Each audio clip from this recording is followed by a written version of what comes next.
Beypore water ഫെസ്റ്റിന്റെ സംഘാടക മികവും സുരക്ഷാ മികവും മാതൃകാപരമെന്ന് മലബാർ ഡെവലപ്മെന്റ് കൌൺസിൽ.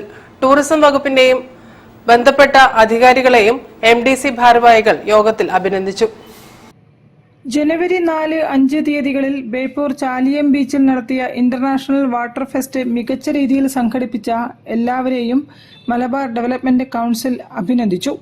കൊച്ചി കലൂർ സ്റ്റേഡിയത്തിൽ നടന്ന ഗിന്നസ് പരിപാടിയിൽ സംഭവിച്ച അനിഷ്ട സംഭവങ്ങളുടെ പശ്ചാത്തലത്തിൽ ആവശ്യമായ മുൻകരുതലുകൾ എടുക്കണമെന്നാവശ്യപ്പെട്ട് ബന്ധപ്പെട്ടവർക്ക് മലബാർ ഡെവലപ്മെന്റ് കൌൺസിൽ നിവേദനം നൽകി ചർച്ച നടത്തിയിരുന്നു.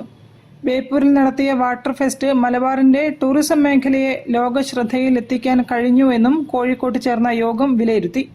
യോഗത്തിൽ പ്രസിഡന്റ് ഷവലിയർ C. ചാക്കുണ്ണി അധ്യക്ഷത വഹിച്ചു.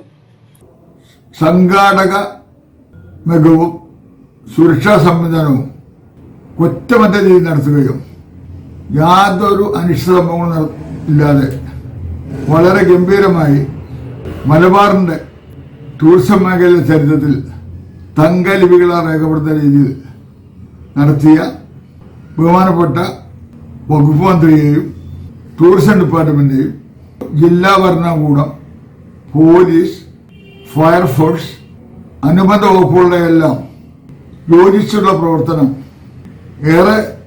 ഏറെ പ്രശസ്ത നേടിയിരുന്നു. രക്ഷാധികാരി A. Sivasankaran, TP Vasu, doctor Akhil, R. Krishnan, general secretary advocate MK Ayyappan, സെക്രട്ടറിമാരായ PI Ajayan, Kunnoth Abubakar, നോവെക്സ് Mansoor CK, Josy V. ചുങ്കത്ത്, CC മനോജ്, മധുജിത്ത് കേലാട്ട് തുടങ്ങിയവരും സംസാരിച്ചു. News bureau, Kozhikode. കോഴിക്കോടിന്റെ സ്വന്തം രാധ തിയേറ്റർ